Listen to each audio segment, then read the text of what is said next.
Hi there. I recently had a reason to build a prototype of an application for a client. It is a pretty simple application which they term the issue tracker. It's supposed to track issues or problems and their related solutions. And the client specifically wants to be able to track each of the issues based on which channel it belongs to.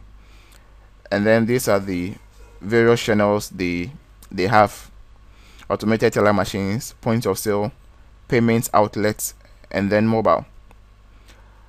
There's a specific way for generating the issue ID, so this is basically handled on the server side. Immediately it sees a new issue based on the algorithm developed. It automatically creates the issue ID for new issues. And then this text box at the top there happens to be the mega search. It basically allows them to search for a particular issue or search for issues matching a certain criteria. And here it handles everything. It works like the way Google does. It uses Hibernate Search, so you can basically search for a specific issue ID, anything which is in the subject or the problem, and possibly the solution. You could as well search using the dates it was created and all that. I'll quickly demonstrate that for you.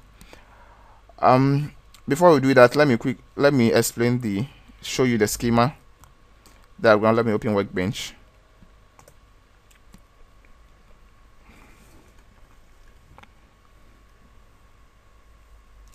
Okay, so that's so like I said, this is a pretty simple prototype. These are the issues, and this happens to be the channel table, and here we have the issues table. As you can see, there's only one relationship between them. An issue should have a channel, so that's what you see this mapping over here. Apart from that, everything is pretty basic, like I explained earlier.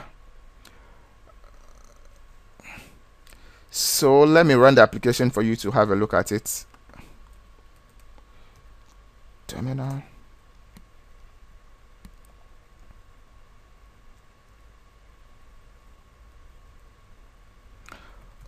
Okay, so let's change directory to, okay, so this way it's a moving project, so we are going to build and package it. This command moving clean package.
Oh, okay, good. So the build was successful. As you can see, this happens to be the various modules within the application.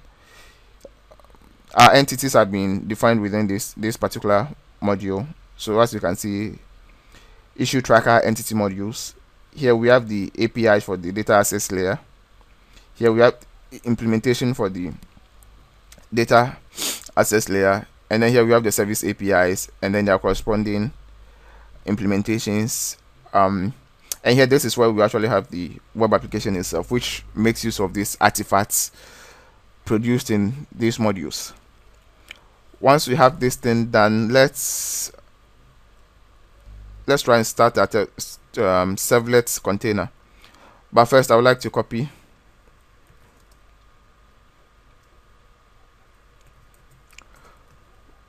our WAR file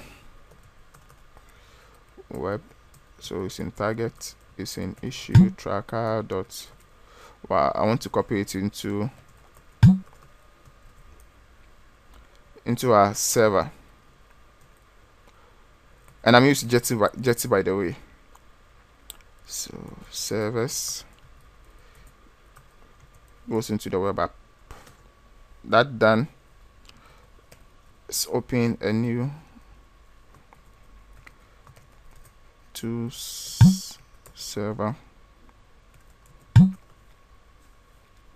Jetty.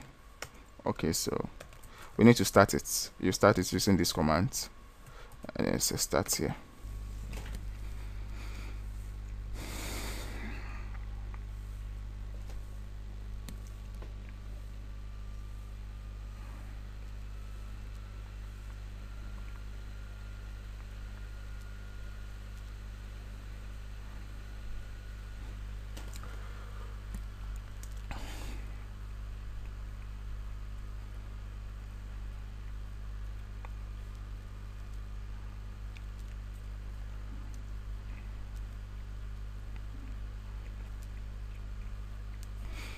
Okay.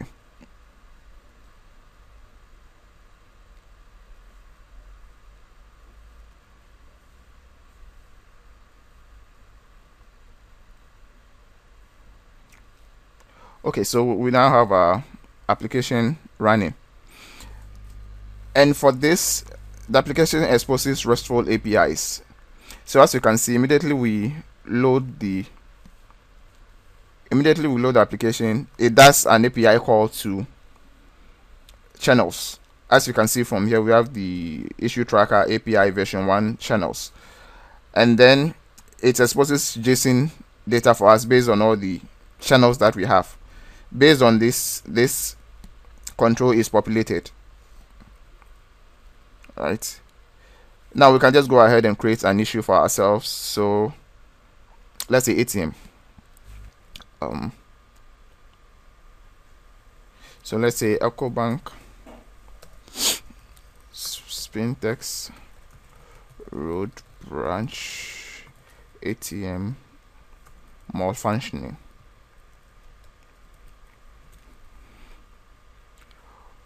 We can now provide the problem.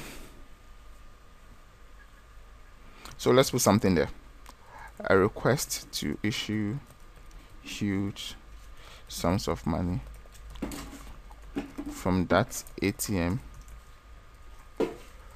results in a transaction error. So this is basically the problem. Now, from the usage point of view, sometimes you may really want to log an issue, but then the solution is not there. So the solution is very optional. You can just leave it. And as you can see, the issue ID for a new issue to be created is basically not there. So it says the program automatically do it for us. So just keep your eye on the Firebag console whilst we just submit this issue. So we click on that, and as you can see, a post request is made to that same URL, and then we get a response. It says, hey, the thing was successful, and returns the data for us. Immediately we scroll to the top, you're going to see that a new issue ID has been generated, and then the assumption made for the issue generation happens to be the fact that you are using the short code for the channel. It's unique ID within the database. And then, because this one is the first issue, you see 001 as being the first issue. Once we do that, the operator or the user can still go on and then provide more details. So let's say solution. So let's say solution will be coming soon. So once we do this, let's do that. And here, because we created a new stuff, it's giving us new ID, which happens to be 2. Yeah, but I think I need to check something. It's supposed to have been a put request. Anyway, now once we have this, right, let's quickly create a new issue. Let's say this time around it's going to be a point of sale. So say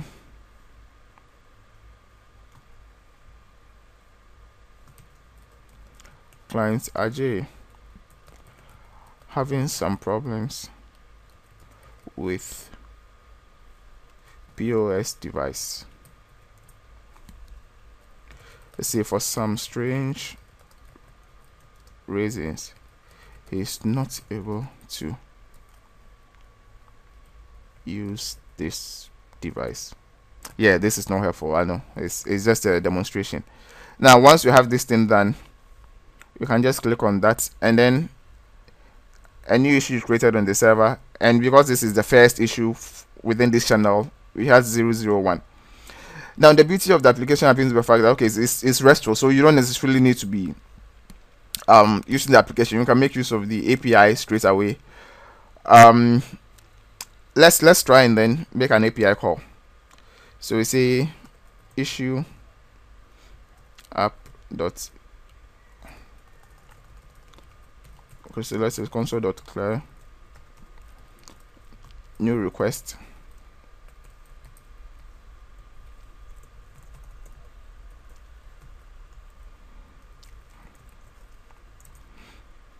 Let's specify the URL API version 1/issues, and then the ID. Let's look for one of the IDs of the first one. Okay, so the first issue, the ID is 1, so let's pass it 1 and then make a request. So as you can see, we made a request and then it has returned that particular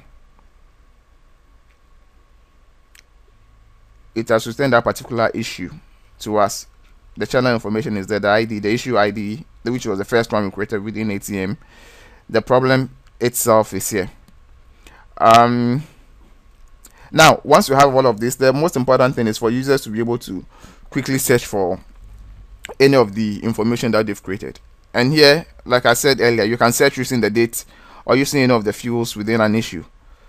Let's say we want to search using the date, so today's date is 2000, and then it takes the date in this format, so 2011, the year, month, and then the day, 09/19. So you see, immediately you pass it a date, it shows you all the matching results, and then does that based on the how many the characters you put there. So you don't necessarily need to even press enter. As long as you keep on providing more characters, it uses that to make a search for you. So as you can see, this is all we have. We can decide to be more specific and say, hey, okay, we still want all issues created on this particular date or this particular day, and then we are interested in anything which contains point of sale or POS. So as you can see, it has, let me explain it to you again so that you get to see what's happening. Now first, we issue a date command, right? We issue a search using a date, and this is the result we have, right? And then if we go ahead and say, okay, we want any issue created on this particular date which contains POS. You see, now it has ranked the POS to be higher than the rest, so the POS becomes a relevant result which appears on top, and then the other ones are down there, which to me I think makes a lot of sense, unless of course you just want to be more specific that you want this and that. Otherwise it's we'll do the search relevancy, and then based on whatever you want, it pushes it there. Assuming you are not interested in any issue created in a date, we can just get rid of the dates part, and then it gives you the only in any matching issues which has POS in it. You can even be more specific and say POS, and then it's for our clients. Let's say our clients Ajay, and then you see just Ajay, it gives you the matching result just like you get from any search engine like Google, Yahoo, etc. Now from here, because it's a prototype, I haven't really placed this thing on the user interface. You should be able to edit this and then probably delete it, but all the requests are there, so you can easily do that if you want to. Let's say for some reason we want to delete, let's say we want to delete this particular issue, right? So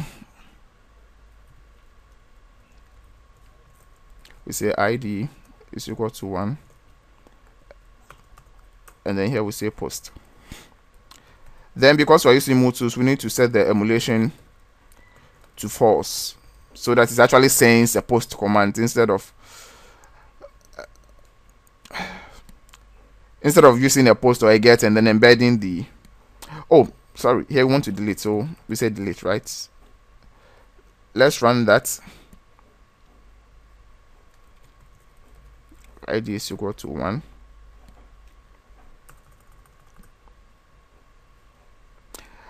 And as you can see, there's no response. It has been deleted on the server side. If you check our database, that's what you see there. So this is pretty much what the application is about. From here, if you still want to create a new application, you just have to click on a new issue. Sorry, you just have to click on the new issue, and then you can come here and create a new issue. If you want to do a search, just feel free. So long as you keep on typing a valid date in that format, it will fetch your results, right? And as you can see, it makes a lot of sense. We just deleted one issue, so we are only having 2 instead of the 3. I will try and find myself sometime and then do a multi-series screencast, or let's say tutorials on this, and put it on my YouTube channel. Thank you for watching.